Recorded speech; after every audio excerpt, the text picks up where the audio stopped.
Sir, I just had a comment that I mean, when we have the freedom to choose epsilon, then we can choose it as small as possible, right? But Yes. when we assign the condition that for all n there exists a epsilon, then we are only ensured that there exists some epsilon, but we do not have the freedom to choose it as small as possible. Correct. Absolutely correct.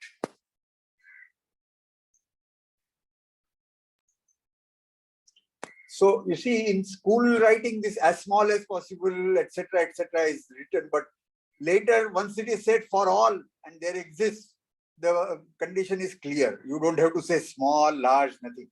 Okay.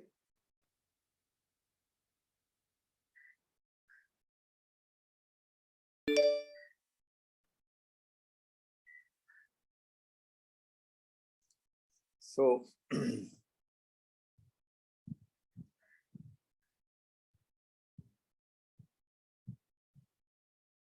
as usual, I'll again say that feel free to interrupt me anytime if you want to ask a question. And so last time I had shared in between after the last class, I had shared 2 questions and I called it a exercise. And the idea was to make you read and think about it. And it's always better to look at something in the class when you have already thought about it, even if it is you found it difficult to read or difficult to solve. And if you have solved it, then you can figure out whether you are right or wrong, and so on. Okay. So the question was the following. So you are given a bounded sequence. So what is it mean by a bounded sequence is defined that there exists a m such that n is between -m and m for every n. Okay. Now, so of course, this can be written in many different ways. You can say m1, m2 greater than equal to m1 less than equal to m2. You can require them to be integers, and various such possibilities are there. Doesn't matter. Okay. Once something is bounded, you can say there is some number above and some number below. Now, these above and below numbers, what notation we use? M and minus m, m1, m2, integers, real numbers, any of those is okay. Bounded is now. So this is the definition of a bounded sequence. Then there is a definition of convergence. That we say that it converges to alpha. Yeah, thanks. I had made a mistake in writing and somebody wrote to me and I quickly corrected in the uploaded sheet. So this is the right one. For all epsilon, there exists a n such that an minus alpha is between minus epsilon and epsilon. So I can read it exactly as it is written there, but I read it so that my mind grasps it faster. That n minus alpha is bigger than minus epsilon and is less than equal to minus epsilon. All right. That is what is meant by conversion. Close to alpha. That's the idea. Okay. I mean, this definition is the same whether we are calling of alpha as real number, whether we are calling it as rational numbers, the thing would be the same. So the sequence could be a sequence of rational numbers, and we say it converges to rational number alpha is the same condition. Sir, your voice is coming like a little muffled, and the device from which you're using your webcam is actually muted. So your voice is actually coming out of the device you're presenting from, which is why it's sounding a little muffled. Okay. So let me change this.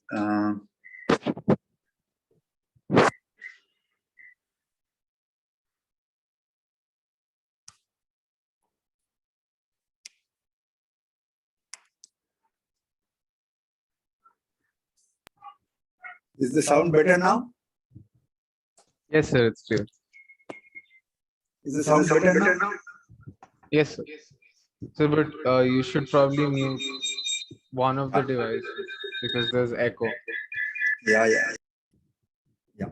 Now it will not be an echo. Okay, so it's good. Yeah. All right. So the after defining these 2 notions, the aim was to prove that if you have a convergent sequence, then it is bounded.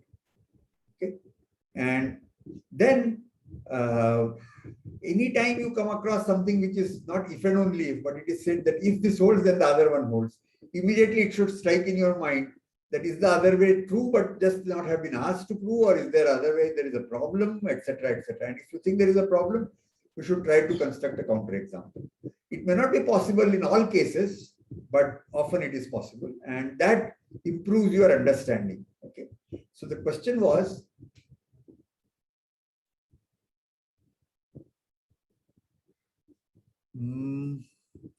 yeah, so someone is asking, can we do it in next class because everyone would have solved?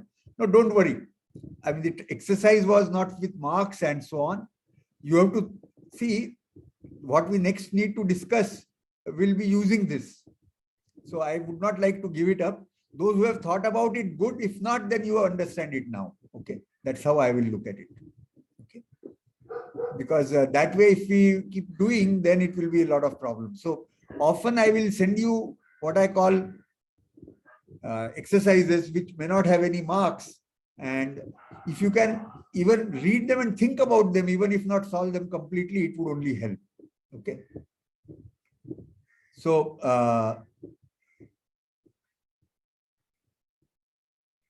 all right. So question is that convergence says that it is bounded, and it is very, very easy, because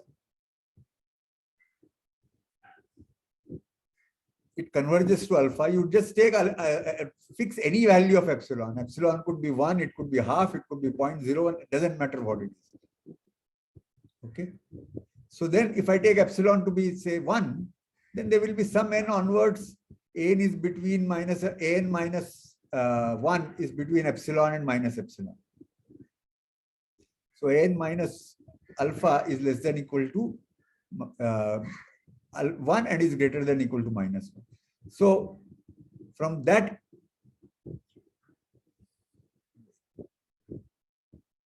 so there is an error in this statement here.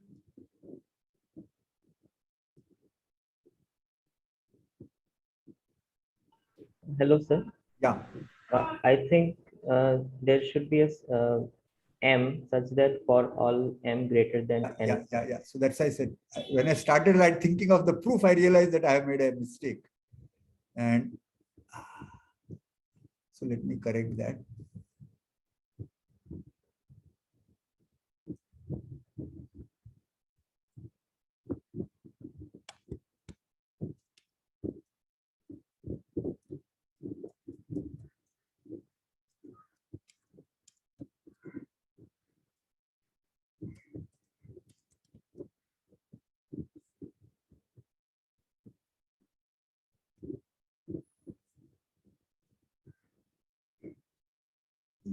Now,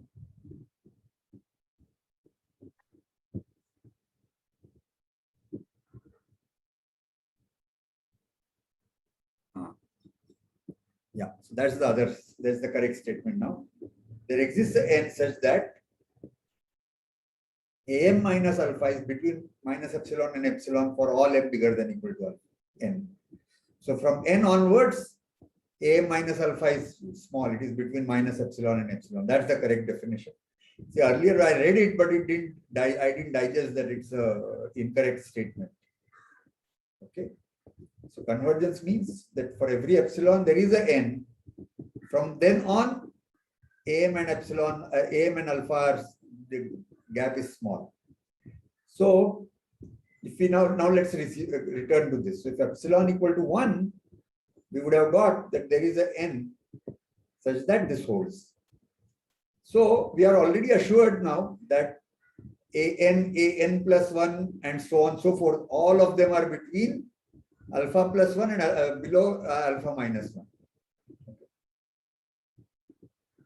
So we can call mod alpha. We don't know whether it is positive or negative. So mod alpha, and then we can take m to be mod alpha plus epsilon. Then the condition of boundedness, that is holding not for all n, but for every n above some value. So m above all m above n. But then a1, a2, am, a1, a2, an, all these are real numbers. So they are all bounded. So we have to take M to be maximum of A1, A2, dot, dot, dot, AN minus 1, alpha plus mod alpha plus epsilon. Having said it in words, now let me try and write it. So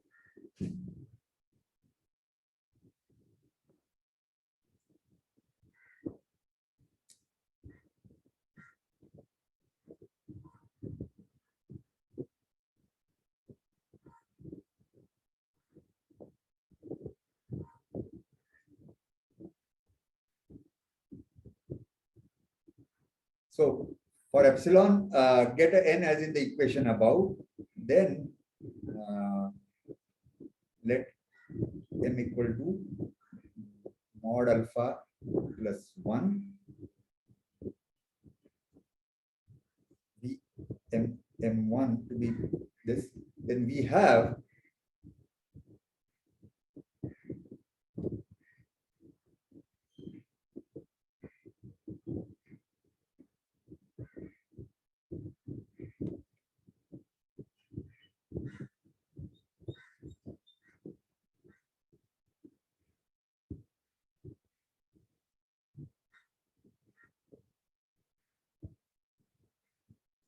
so we have that n is between minus m1 and m1 for all m above n. Now take m to be maximum of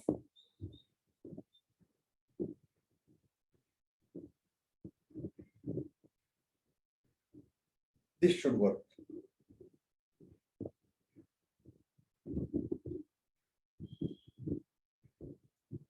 So this is not a proof which I would write in a book or in an exam if I was a student. Okay.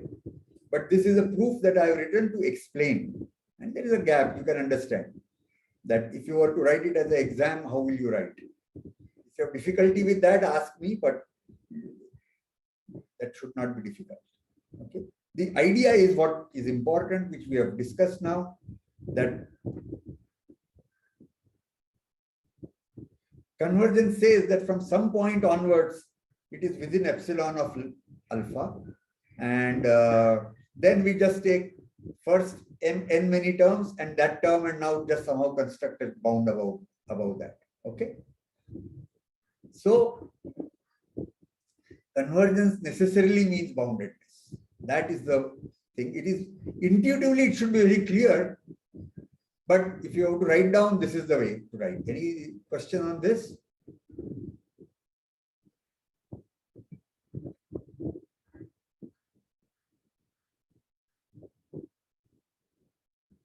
I hope I have written it correctly and not made a mistake.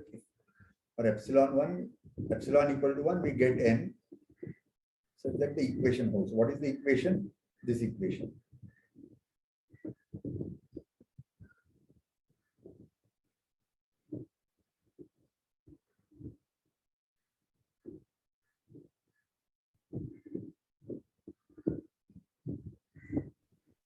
So what is the problem with this proof? Which proof? This one, There is no problem. like why should we not write this in exam or something? In exam, you can't conclude something that this should work. Okay. Oh, sir, you mean the idea? It's not about the idea, but the way you presented the proof. Yeah. Idea is the perfect idea. The way I have written it, you in an exam, you can't be this saying that, you know, otherwise what would happen is if you can't do something, you come up to a certain point and say this should work. So that should be avoided. That's all. Now you can, if it were an exam, for example, then you'll say, you note this equation as something.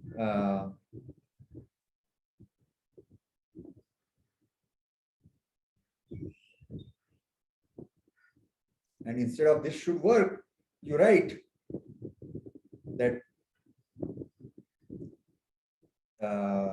this and aj less than equal to m greater than equal to minus m or 1 less than equal to j less than n. this you have observed by the choice of M. And now this and the earlier one with green mark, these two, you put a number and you put this number and this number gives you the result. Something like that. Okay.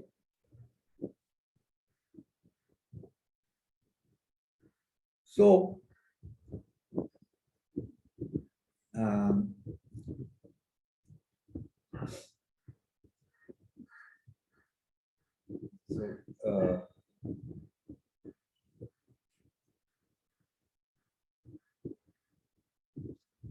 in any of such things which I write, and if you think that the writing is not clear or so on, you can alert me or ask one of the TAs and we can explain you how to write that also. Okay. All right. So what we have shown is that, okay. So the last statement should hold for all I is an element of natural number, right? Yeah, but already we have shown that it holds here. Now you say that by the choice of M, it holds for J between 1 and N, and now this and the earlier one together give you the required result. Yeah. Okay. Yeah, how you write it is the only question, that's all. Okay. So if you take a M larger than M1, then the circle condition already gives you that for M bigger than equal to N. Now the only question is the first and many things you have to worry around. Okay. Yeah. Now construct an example to show that the converse is not true. So you have to first get what is the converse. Let's say convergence implies boundedness. So we have to basically show that boundedness doesn't imply convergence. And all of you have seen examples, I'm sure. But even and odd, 1 and 0, that's a bounded sequence, it doesn't converge. Right? You put odd and even, -1, 1, you can make hundreds of examples. But of course, to show that the converse is not true, any one example will do. Okay.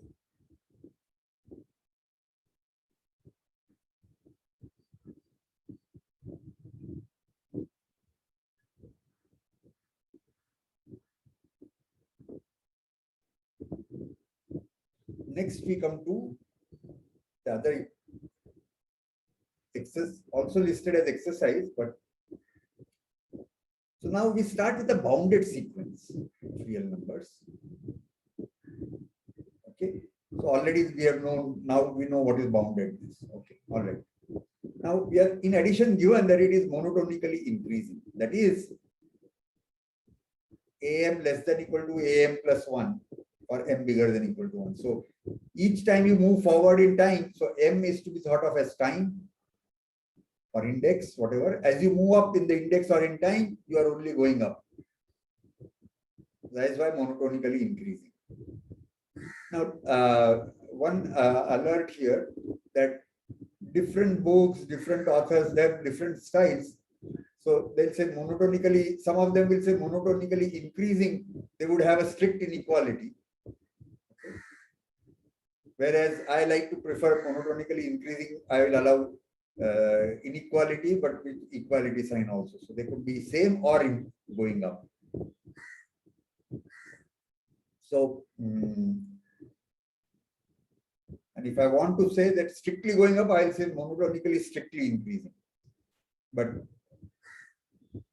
from any book, when you are reading, you should try to see what it is meant. So it is generally a very bad idea to use one theorem from one book, another theorem from another book with the same words, and you can get into a contradiction because one of them may have a different meaning in one book and in the other. Okay, so one has to be ultra careful about such things. Strictly increasing, and those who want this, then they'll say monotonically non-decreasing. This less than equal to, they will call it monotonically non-decreasing. But that's not a very useful.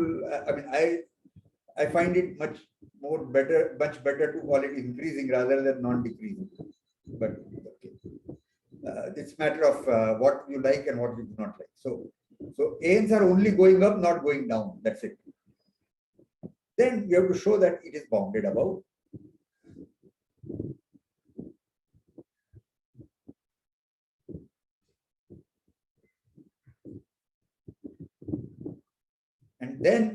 we know that a sequence which is bounded above, least upper bound property holds for real numbers. So therefore, the alpha equal to LUBA, that is the notion of the least upper bound of this set A. We have to show that limit n is alpha. That's the question. So part 1 above is trivial. Once you are given a bounded sequence and you put them all together, then it's of course bounded above. Because bounded means it is both bounded above and bounded below, whereas here we are only requiring bounded above. So 1 just follows because it is given to be bounded. 1 has been highlighted here because 1 is the critical part for 2.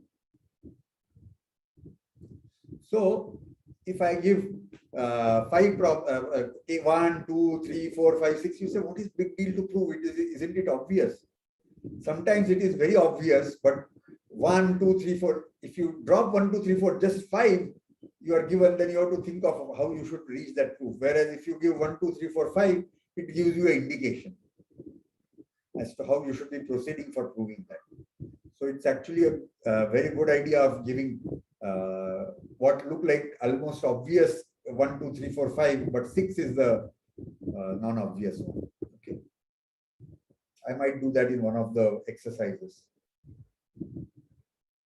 So 1 is nothing, but you just say that given condition says it is bounded above and bounded below. We are only using bounded above. That's all. Or given this, there is a m such that this holds. Therefore, m is, if the m is the bound as in the bounded statement, then a is bounded above by m. That's all you can write. So therefore, now LUB is defined. Now we have to show that limit an is a.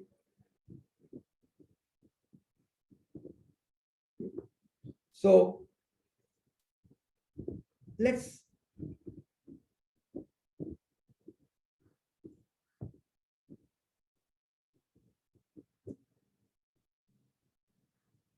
this time you have to show that a minus a is less than equal to epsilon, greater than equal to minus epsilon for any epsilon, and you have to produce etc. etc. Now, what you can see is that if alpha equal to I have chosen same alpha, least upper bound is alpha, and we want to show this is converging to alpha. So alpha being a least upper bound for every m, a minus alpha is always negative. So a minus alpha less than equal to epsilon will work for all m and for all epsilon positive. So you don't have to focus on above. You have to really focus on the below. That now, given an epsilon, if you can get hold of one m such that a minus epsilon alpha is bigger than equal to minus epsilon, because am is increasing, that will continue to hold for every m after that. So what this means is, given epsilon, all you need to do is to produce one m such that minus epsilon less than equal to a minus epsilon alpha. Once you do that, the thing is done. Okay. So once you get hold of one m, then for all n above that, you call it n, then for everything above that, it will follow.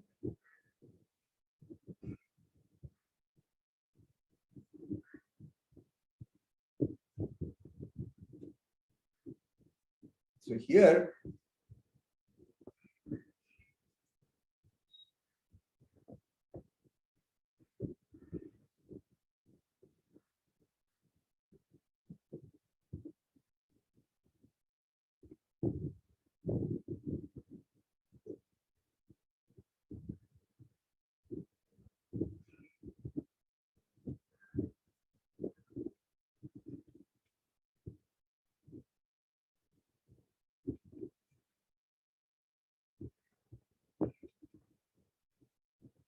so we may write down a critical statement that since an less than equal to am, not epsilon, but less than equal to alpha, or all m bigger than equal to n, as n is monotonically increasing and alpha is LUBA. instead of since, let's say.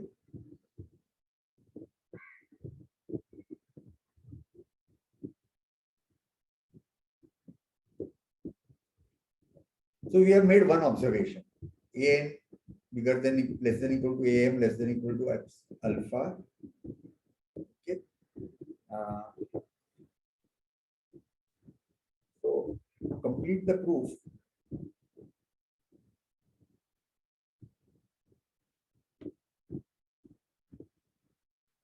suffices to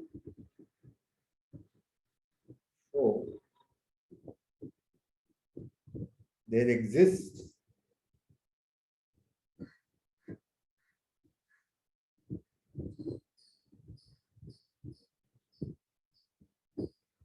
one epsilon, there exists a n such that alpha minus epsilon less than equal to an less than equal to alpha.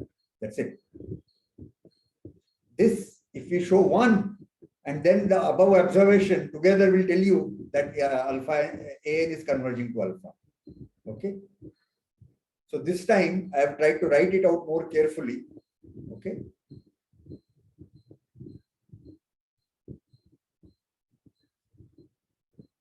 Clear what I have written? Now, how do you show that there is at least one an which is less than alpha and greater than equal to alpha minus epsilon? Any ideas? Otherwise, alpha minus epsilon will be the a new upper bound, which is not possible. So the if this does not hold, suppose not, if no such an exists, then alpha minus epsilon will be an upper bound and will violate that alpha is the least upper bound. Okay. So I had a question. Yeah. So why is epsilon greater than 1? No, wait. No. Given epsilon greater than 1. Oh, no, that I positive, just that in my writing was not clear. Oops.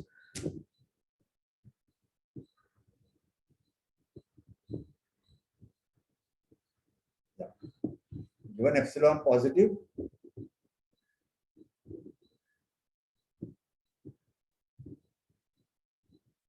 okay. Yes, thank you.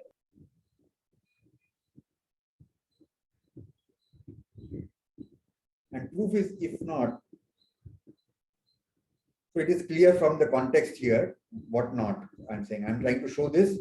If this doesn't hold, then alpha minus epsilon Is the supreme, right? will be upper bound. No, it may not be supremum, but it is. Oh, sorry, it will be an upper bound. Yeah, it will contradict the fact that alpha is the supremum. Yeah.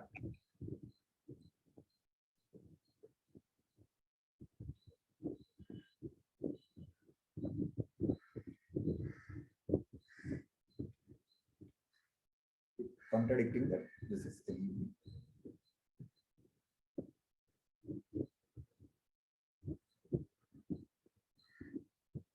Okay.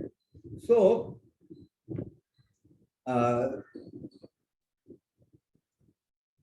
we have earlier we had used the LUB property in couple of places. Now we are using LUB very critically here.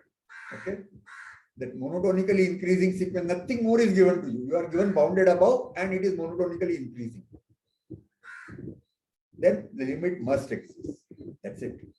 You have no choice. Okay. Sir, does this statement conveys that we can never achieve a preceding element belonging to X, like a preceding element of X belonging to real number? No. Sorry. I didn't understand what you said. Like we can't get the previous element of X belonging to real number. So because there will always exist a real number between X and the preceding one. Yeah, so given an element, you can't, there is nothing which is the previous one. Okay. Yeah. That's all. what I'm asking. Yeah. There is no previous and there is no next. Whatever answer you give, I can produce something in between and violate what you said. Okay. So given any number, there is no notion of the next or the previous. Okay.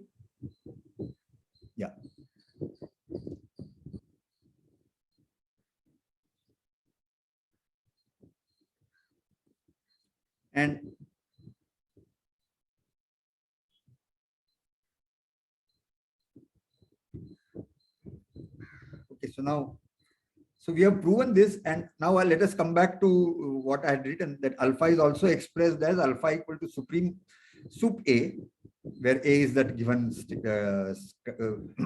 set. And it is sometimes also written as alpha is equal to supremum. You don't bring in A, you just remove A and just say supremum AN, written as a sequence.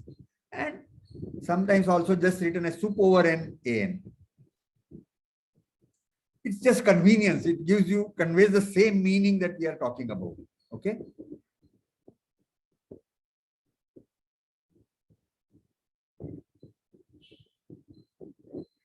Also, if the question, if the instead of monotonically increasing, it is monotonically decreasing, then the greatest lower bound will also satisfy that AN equal to alpha. Now, this you can rewrite the proof, or you say apply the above thing for minus AN. Okay. So, if AN is decreasing, then minus AN will be increasing, and apply it reversely, and the proof follows. So you can write it again or make this way. All right. So what we have shown therefore is monotonically increasing or decreasing is also not required. Bounded and monotone sequence and bounded together tell you that it is convergent. Okay.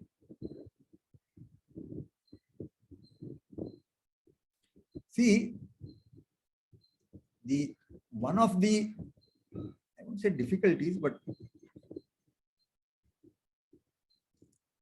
mathematically, in trying to prove something is converging, there is a little bit of a, if you are asked to just show, so right now what we have shown that the monotone sequence converges. We have not put down alpha.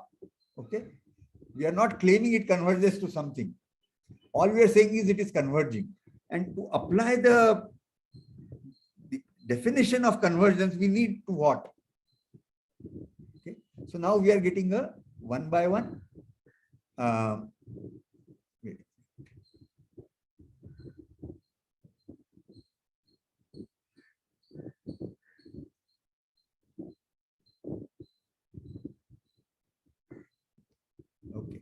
So the definition of convergence requires the limit being in the statement, but now we have removed from there and we are just saying that it just converges.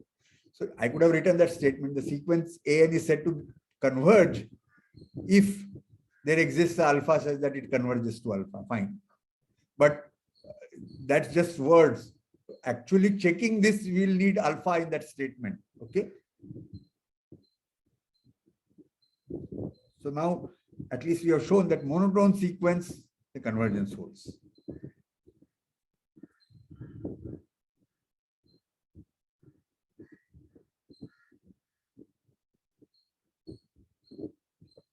I think I wrote the same thing twice, maybe. I'll check that and see. But just different notations. I think I've written the same thing. You can, it can be written as limit and then supremum of this, or limit and then bracket and then supremum.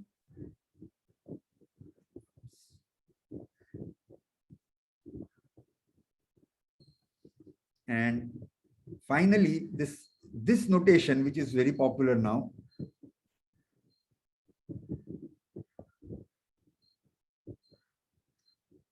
alpha as lim sup bn as n goes to infinity. Oh no, this statement, okay, sorry, I think I need to start reading this. It is not the same thing as earlier. Earlier we have shown that monotone sequences converge. Now, and that was in the exercise. This one is not part of the exercise. This is a new statement. So you are this time just given a sequence of real numbers, and you are given that it is bounded. You are not given that it is monotone. Okay.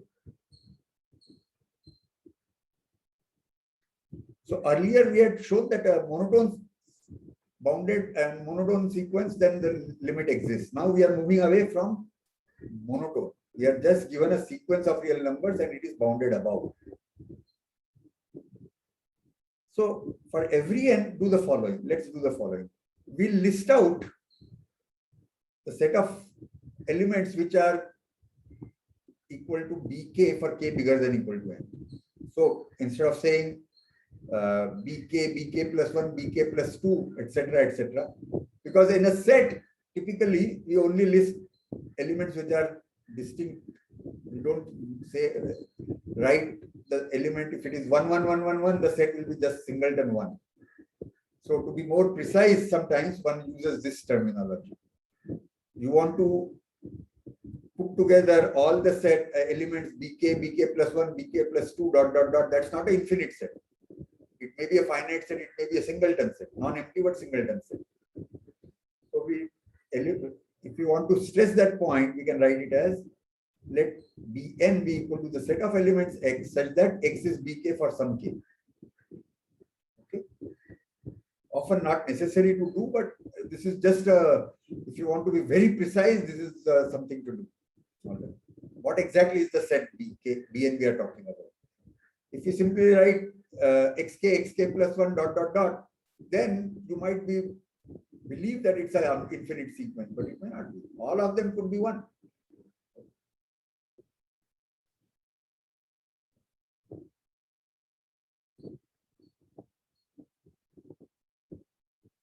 Now, since the sequence is bounded, the set Bn is also bounded above.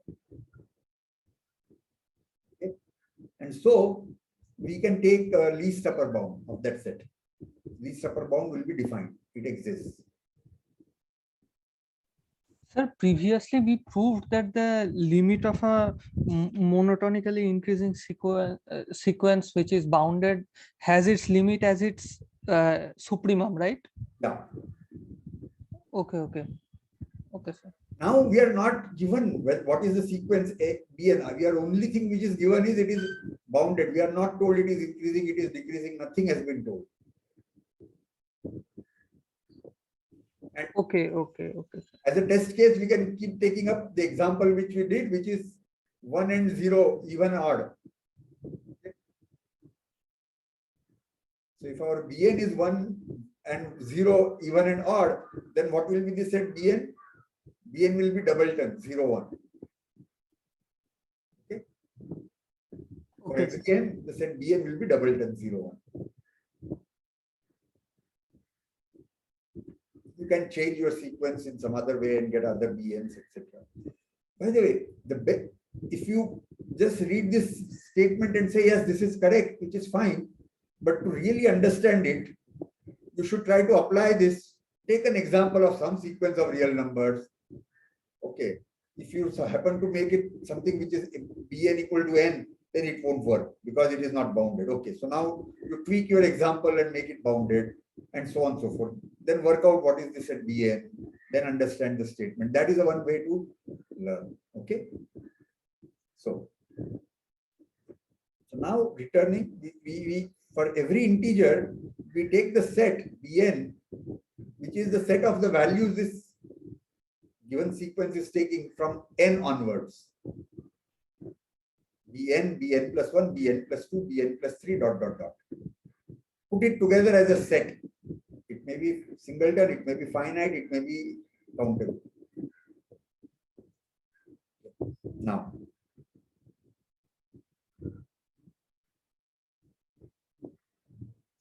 then we define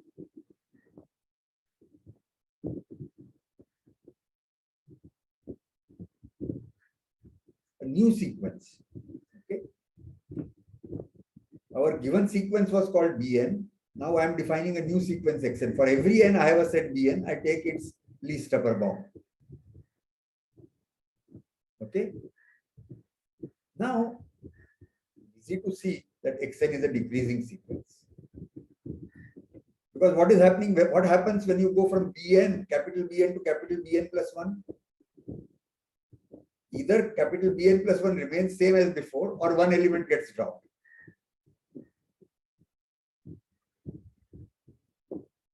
Clear? So, sir, can you please explain once again that why is it a decreasing sequence? Let's just let me write here.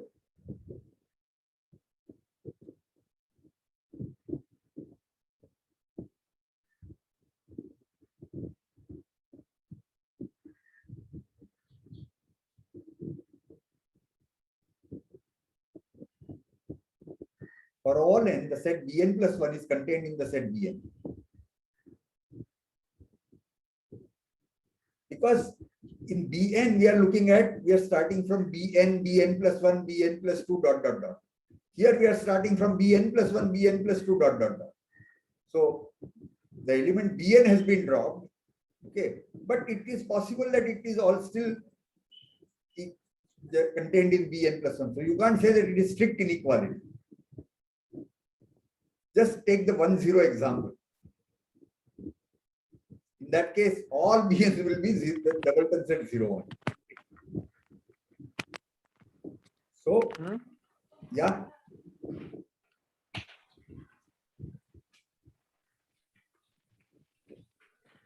Yeah, so number of elements are not decreasing. That's the point. That number of elements are either the same or one element is dropped, so decreasing. Decreasing in the general, the sense that I am using, not strictly decreasing, but so Bn plus 1 is either Bn or one element has been dropped. Therefore, Bn plus 1 is contained in Bn, and therefore the least of if Xn is a LUB of Bn, then Xn is the upper bound for Bn plus 1.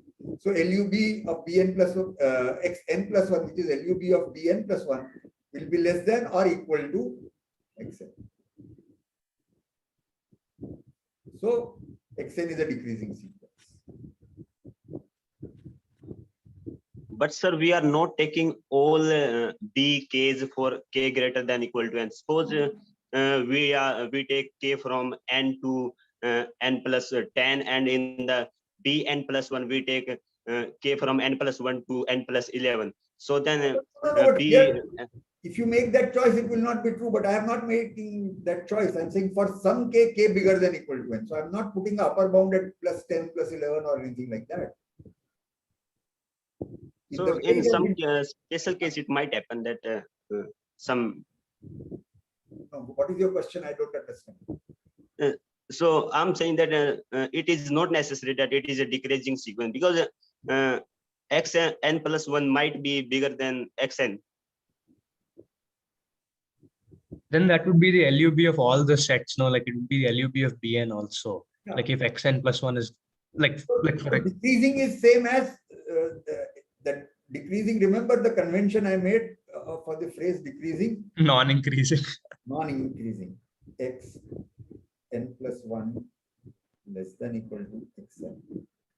I'm not ruling out equality.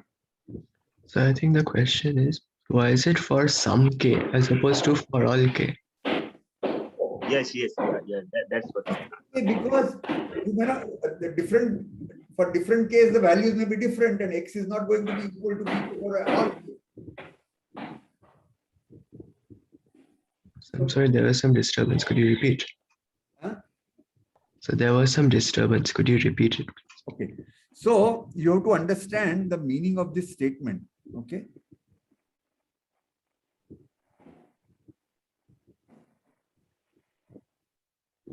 So let us take the example that the set Bn is the set given by the element Bn is simply 1 over n.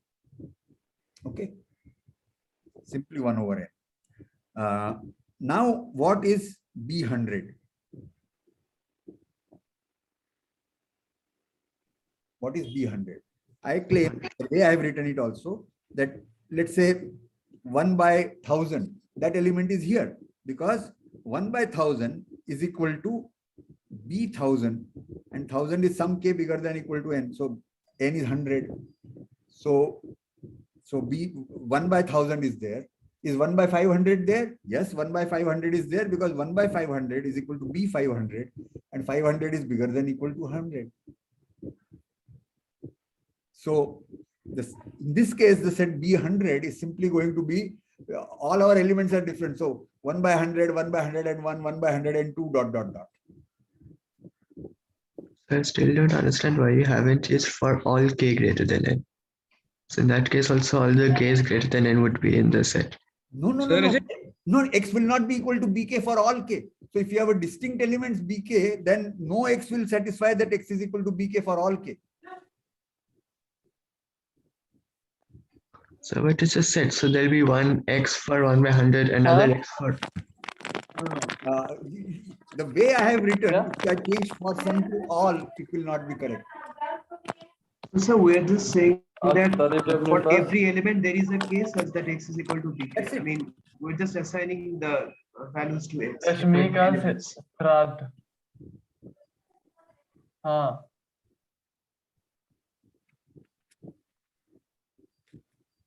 So there are different ways of writing this, but if I change here for some to for all, it is wrong.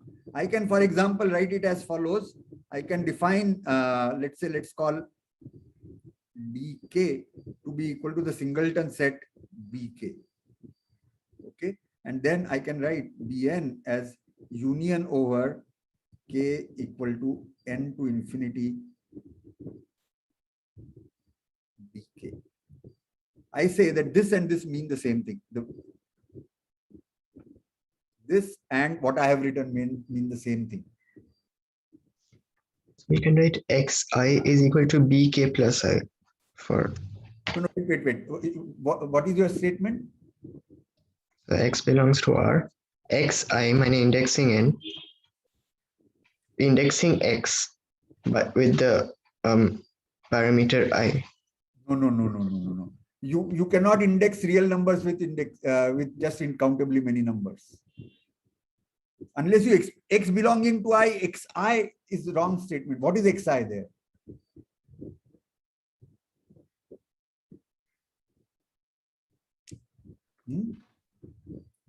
So I was trying to index the elements of Bn in the increasing order of k. But why? If you write also, maybe you can do it, but it's not clear to me how will you do it. Because indexing will require that it is already not included, because you cannot be indexing the same object twice. Yes, it's probably unnecessary.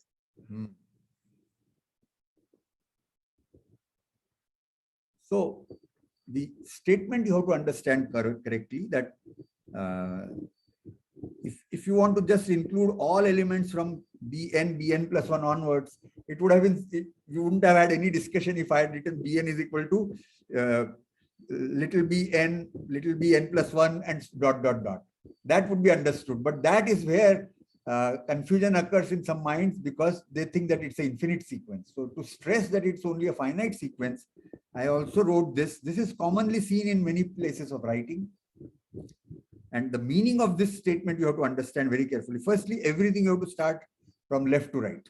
So capital Bn is set of all x such that, now which x is to be included? Well, that x should be equal to bk. Which k? For some k bigger than or equal to n. So this k, for some k, the some k, it is dependent on this x that you have chosen. We are not saying that for every x the same k will work. We are not saying that for a given x all k's will work. No. Okay. So the statement you have to understand reading left to right. It is all elements x such that what? X should be in R. Okay. So which elements in R? Well, that x should be equal to bk. What bk? Bk should be some k. And k should be bigger than or equal to n. All right. When you read like that, there is no confusion. Sir, that some k, can we choose that like all k? No, I mean, you cannot. As I told you, if I write the sequence to be just 1 over n, okay, then this b, capital B sum n will be empty for every n. okay. But no x will be equal to b sub n for every b sub k for every k.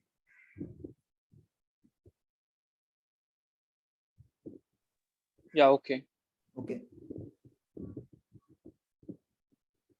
So you have to go slowly from left to right, and each following statement may depend on the previous statements.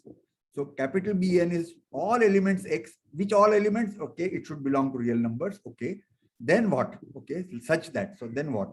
Well, x should be equal to bk. What is Bn? We know for every n. So which k? Well, that k can be some k. and k should be bigger than equal to n. So in particular, this k is allowed to depend on x. Okay. So suppose we take a small bn a strictly increasing sequence, and suppose capital Bn is like bn plus 1 bn plus 5 bn plus 6, and capital Bn plus 1 is bn plus 2 bn plus You 7. are changing the definition of bn. Then then the decreasing will not work. Yes. That's what I'm asking. Yeah. No. If you change the definition, anything can happen. But why you the way I have defined it, the state this that I have written on the is true. This is true.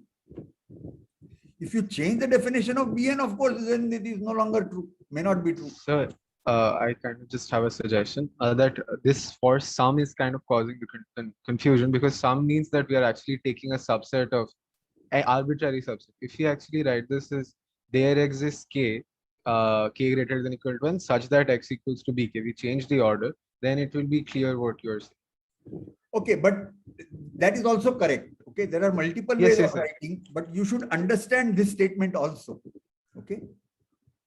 So the suggestion is that instead of this, we can say that all x in R such that there exists a k bigger than equal to n such that x is equal to bk. That's correct. Okay.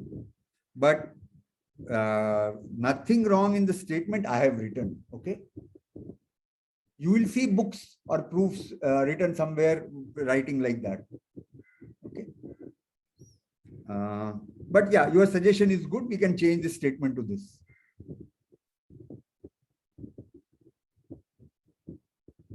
Sir, is bn plus 1 subset of bn a conclusion, or is it itself a statement? It's a conclusion of the way I have defined bn. How it get concluded? I didn't see. I have already explained that all elements which are included in bn are there. Now from there we are just removing little bn. Okay, but all other so every element in capital Bn plus 1 is already there in capital Bn. There may be one more or no. It can be same. These are the only two possibilities available.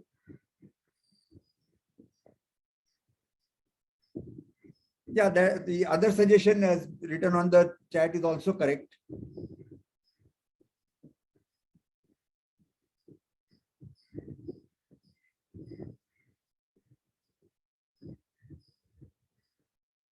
That's also correct. No wrong, nothing wrong. Oh, wait. For all k. This is exactly what we were trying to avoid. Just say k.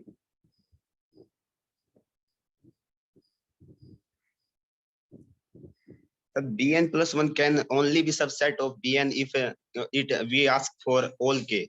Otherwise, this is not true for all k. No. You think about it more and you talk to others. You also talk to your TA. The confusion in your mind. It is not that it is not correct.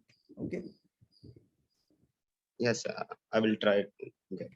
Or we'll separately talk. Okay. Is there anyone else who has the same difficulty? Then let me know. We can do it more. But otherwise, I need to move forward. We are okay. But my thing is that if you write it as I have written here,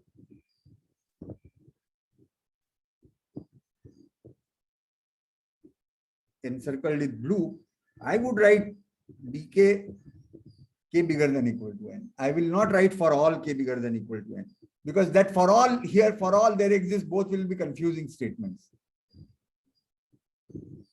Because as k changes, the values are changing. So I will simply say bk equal to k bigger than equal to n. Maybe you understand it better if you write for all k, but I don't.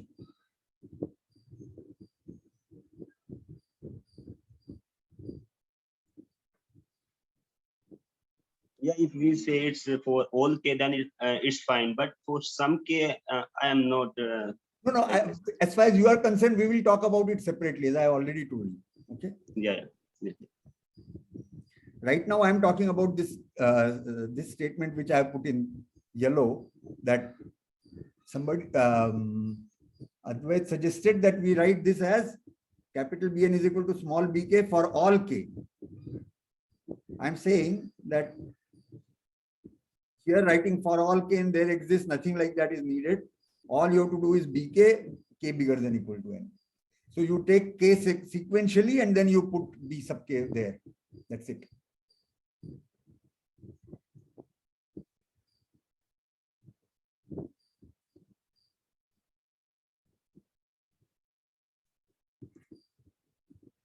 Okay, so for a minute, as long as you understand what exactly it is meaning, terminology we can discuss again, or a separate session. Those who want like to listen, we will come there.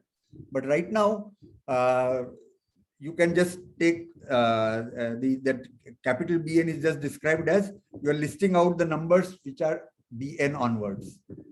Okay, so B100 is capital B100 is B100, B101, B102, and so on and so forth. Okay, and now you take the least upper bound. The least upper bound is decreasing because capital Bn's are decreasing sequence of sets. Therefore, the least upper bound is decreasing.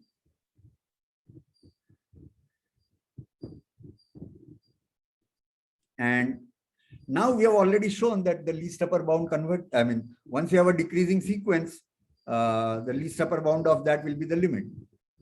So we take capital C to be the list of all least upper bounds and take its least upper the limit alpha of limit xn. We already have shown that it exists. And this alpha we can write as limit of supremum of these things, or that itself is compressed as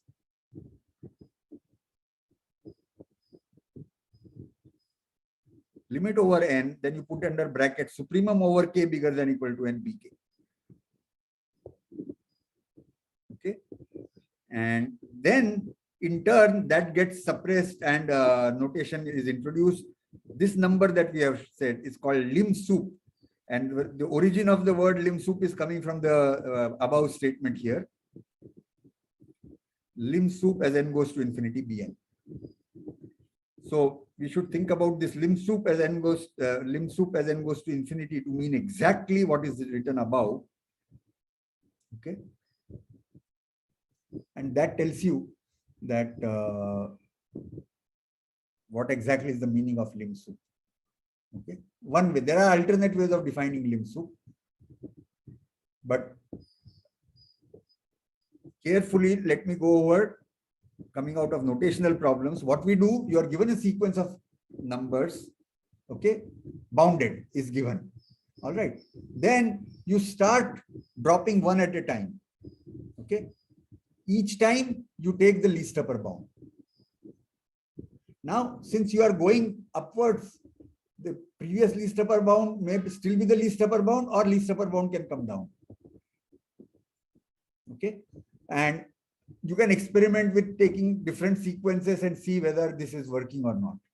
Okay, so least upper bound will be a decreasing sequence.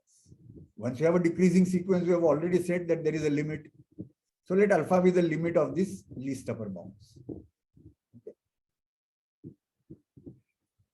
And then alpha. Alpha is the lower bound. Greatest saying alpha is the greatest. Yeah, greatest lower bound. Yeah. Alpha is the greatest lower bound of the sequence xn, and that is the limit. So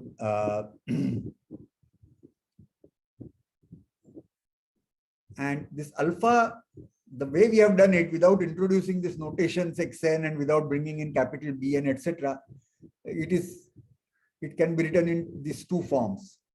Alpha is limit as m goes to infinity. Then you put under brackets, you write supremum of that Bn n bigger than or equal to n. And or it can be written as limit n going to infinity and under bracket supremum k bigger than equal to n bk. So carefully see that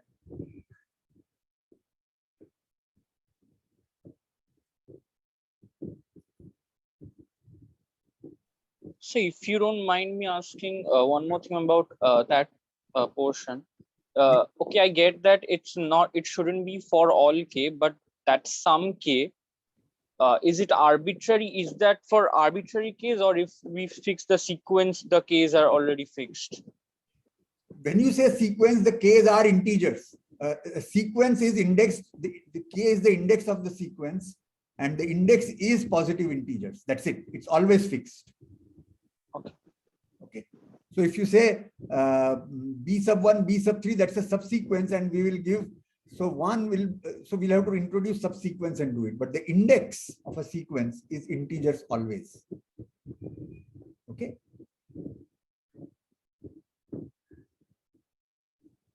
So yeah. Professor? Yeah.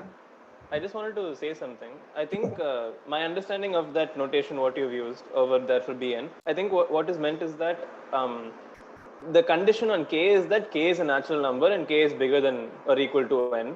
But other than that, k can be chosen to be any natural number. But if for some choice of k, we have that x is equal to bk, then x is a member of this set. Absolutely. Correct. And yeah, so I just felt that I thought that there might be some confusion coming from where k is allowed to be, because I think some what we choose k, or do we need to choose every k and then check this like that? Okay, so let me put it that for k belongs to natural numbers, because our index for a sequence, the index is always natural numbers.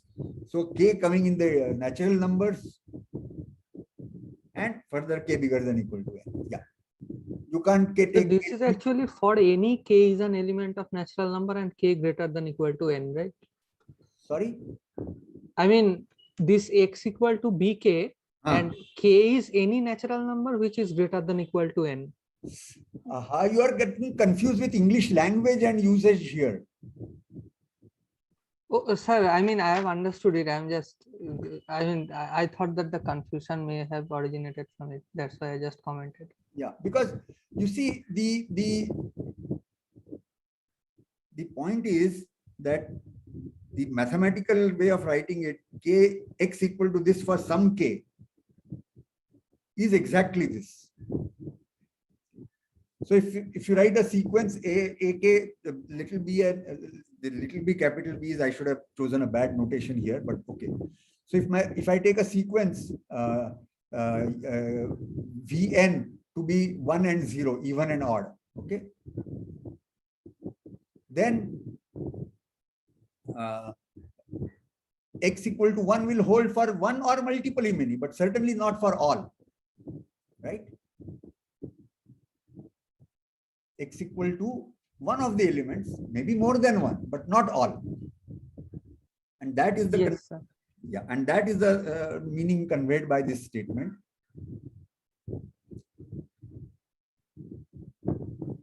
Absolutely.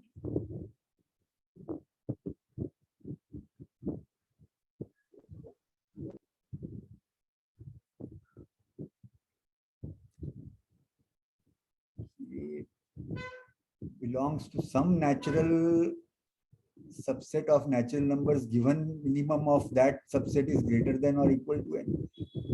No. Subsets, there is absolutely, maybe the statement is correct, but it is unnecessarily more complicated and absolutely uncalled for. Maybe it is correct. Why do we need to bring in subsets of natural numbers? Not needed. Actually, we are picking some particular k's, so that's why we can form a subset of natural numbers by taking all those k. But then I'm telling you again that this is the terminology used by many in mathematics. Okay. Yeah. So anyway, I think today you are going to have a session with where I won't be there. You will have the TAs, you discuss with them. whether they had used similar statement or whether this is statement has some error, then we'll correct it. No problem. Okay. And so the main point here is that when you have a bounded sequence of numbers, okay, we have defined a lim sup for a bounded sequence. And the idea is that you just keep dropping one at a time, then the sets you get are decreasing, and each one of them is bounded. So each one of them will have an upper bound, least upper bound, and limit of that least upper bounds is the lim sup. Okay.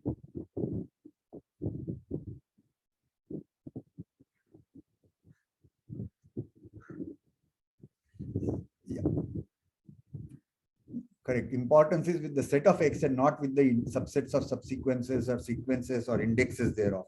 All you want is you capital B of 100, you start scanning your sequence from 100 onwards and just put in all those elements. They may be same, different, whatever. That's correct. Yeah. Okay. So,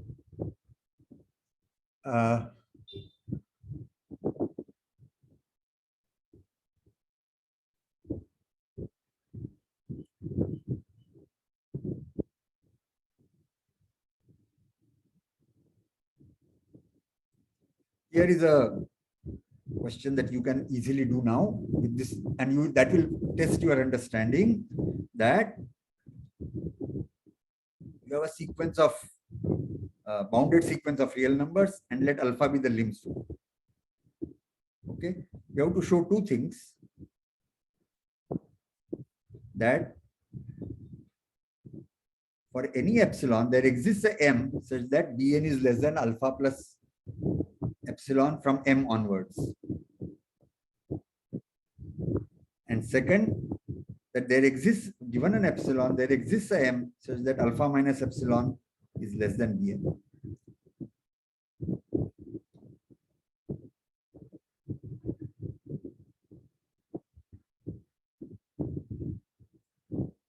So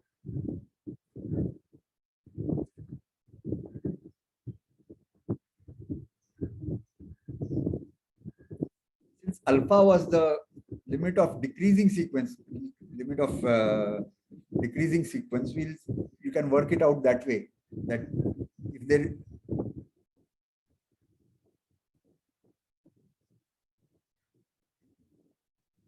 no such m exists, that is Bn is not less than equal to alpha plus epsilon, then what happens? And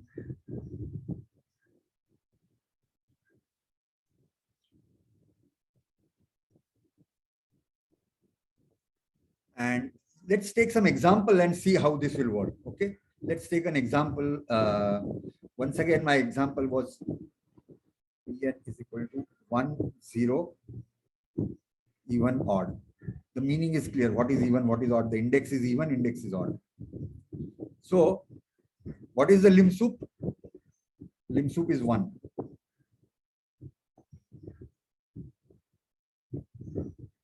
Okay. And what we are saying, that there is a m such that you go above 1, then from then on everything is less than equal to. So this is trivial.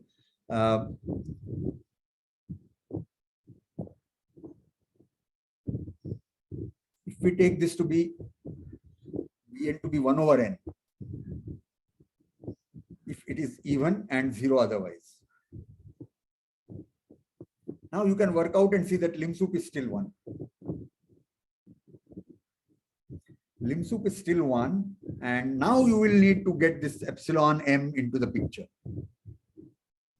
That you go above, little above the lim sup, so you go little above alpha, then from some point onward they all should be less.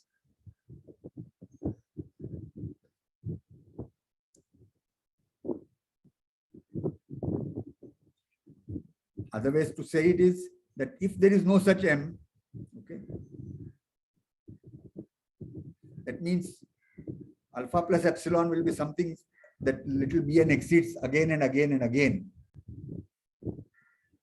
then the condition will be violated. So since the time is almost up, I'm only giving you intuition how to do this. I had hoped that I will be able to do it today, but it's okay. No harm done. We can continue next class where we can.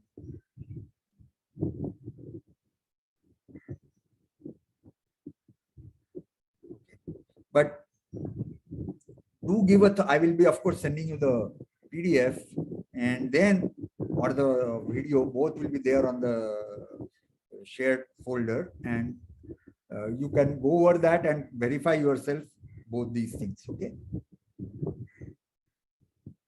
So inwards, if alpha is the limb soup, then you go little above alpha. Then from some point onwards, the sequence should be less than equal to that.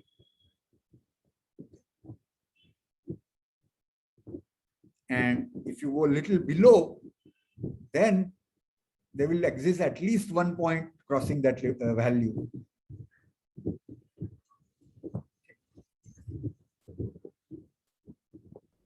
So Hello? in word, yeah, somebody had to say something.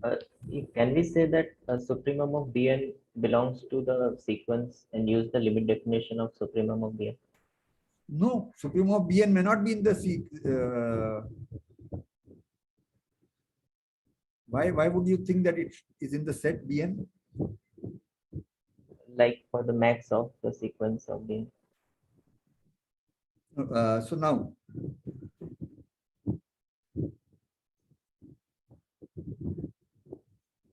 you can come up with very complicated sequences where the limb sublimins, etc. There, I mean, these extents may not itself be an element in the sequence. Okay. Okay. So in general, we can have a sequence where this xn is not in an element of this Bn for every n.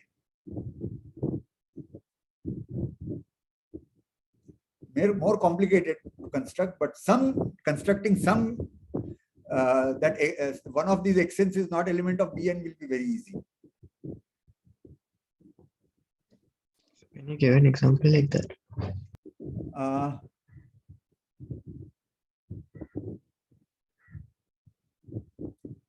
Yeah. See the. So could you repeat the question? I didn't get the question. The question is, here is the question. You have a sequence of real numbers bounded, and alpha is the limb soup as we have defined. Okay.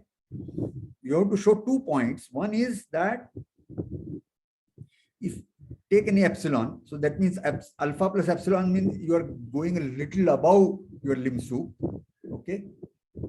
Then there will exist a m such that Bn will be less than alpha plus epsilon for every n after that. See, in our definition of limit, this for all n between alpha minus epsilon and alpha plus epsilon exists, works. That is the definition. Here we are bifurcating. Less than this is for all n bigger than equal to m, and bigger than alpha minus epsilon for at least one m after that.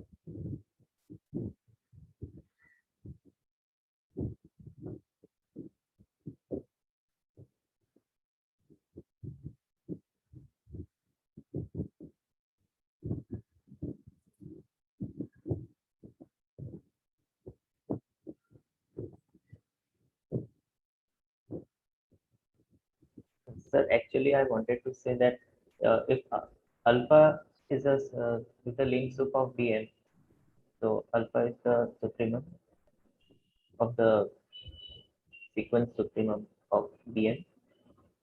So alpha. Yeah, alpha. Alpha minus epsilon is a lower value, so there exists a supremum of Bn greater than alpha minus epsilon. So if we can say that the supremum of Bm belongs to the sequence, so there exists K such that B of K satisfies this. Wait. Unfortunately, my notations were poor. Small b and capital B, I made a goof up here, but so now which one you are saying? If you can say that little xn is element of, or alpha is the element of which set? I was discussing the question below. In the Okay. next slide. Yeah, then For example, the second one, where alpha minus epsilon is less than Bm. So so alpha is the supremum of the least upper bound of the supremum of Bn. no, least up. So now if Oh, you sorry, I missed something. Yeah, you will need to bring in something. Otherwise, alpha is lim sup of Bn. Yes. Yeah. I Okay. missed something. So if you want to decode that way, you have to go to the way we have defined. Okay. Yes. Let me make one more statement that another way of defining lim sup and lim inf is there, which is the following. There is a notion of subsequences. That is, you just drop some and keep some, infinitely many. So there is a notion of lim sup, subsequences of a sequence, and the given sequence may not be converging, but subsequences may be converging. So you look at all convergent subsequences of the original sequence. Okay. And whenever you have a convergent subsequence, it will have a converging, so it will have a limit. So put together the limits of all subsequences. So we will say, I'm going to define a set which, let us call it gamma. The gamma is the element of all y such that there exists a subsequence of our original sequence which converges to y. Okay. So the gamma is the set of all subsequential limits of the given sequence. And lim sup is the maximum of that. That will have a supremum which will be in that. So maximum will exist, and that maximum will be the lim sup and the minimum will be lim inf. So some books may write it like that, but I like it to put it this way, but that's okay.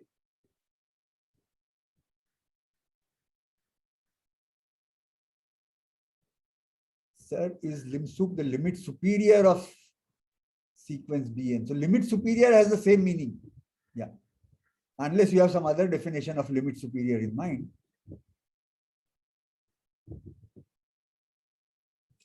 So the word lim sup is also used as the limit superior, different authors, different books, but so you look at all convergent subsequences and their limits, and the supremum of that, which is also the maximum of that. So in fact, you can add to this 1, 2, or 3 that if alpha is lim sup, then there is a subsequence which converges to alpha, because that's already follows from 1 and 2.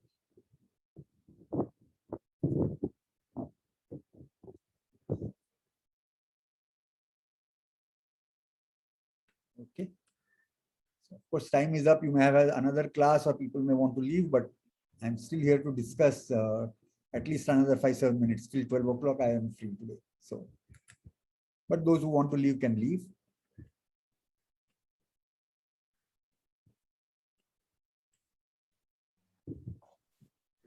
Sir, can we say that lim sup Bn is actually infimum C? But what is C?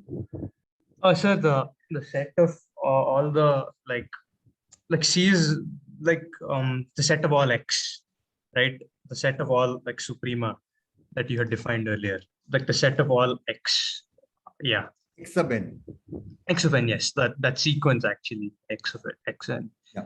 So if the infimum of that should be the same as like the limit superior of the it should be the same, right? Yeah. Okay. Thank you, sir.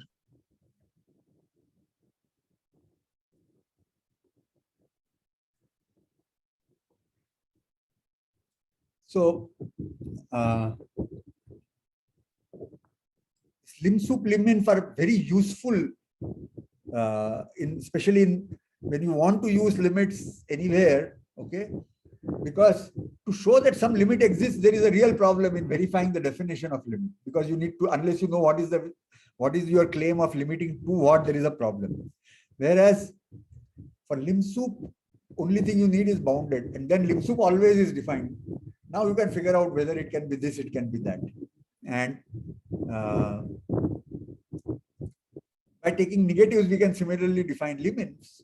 And one of the things we will do to next class is that limit exists if and only if lim sup is equal to limits. You have a bounded sequence, then lim sup lim-in are always defined. And if lim sup equal to limit, then the limit itself is equal to that. And otherwise, the limit doesn't exist. If lim sup and lim-in are not equal, the limit doesn't exist. And this gives a very useful way of tackling any problem, because to see whether lim sup and lim-in, you don't need a limit. You don't need to specify to what. Okay. So that's the thing. And so we'll do that part next class. Yeah. And do all of you have a WhatsApp group or something? Yes, we have a WhatsApp group and a Yeah. Discord server. Yeah. So then what one useful thing to do will be that if, let's say, like this today, for some K and for all K, we spent this time, fine. But let's say one of you at least, Shakti Chauhan, I think, was still not convinced. And I said, we can talk later. Then if others are also would like to attend any such thing, you organize it on your common group and let me know that, sir, at least so many of us would like to do this. We'll find an alternate time to discuss. If all of you or most of you want, we can discuss in the next class itself. But what I would like to avoid is that, if only 3 or 4 want to discuss something and not convinced, we have already spent 15 minutes discussing that. I would like to avoid that here, because then those who have understood it, they are wasting their time. That's all. Okay. But I have no issue in again discussing, again telling you different examples, different reasons, etc. Okay. All right.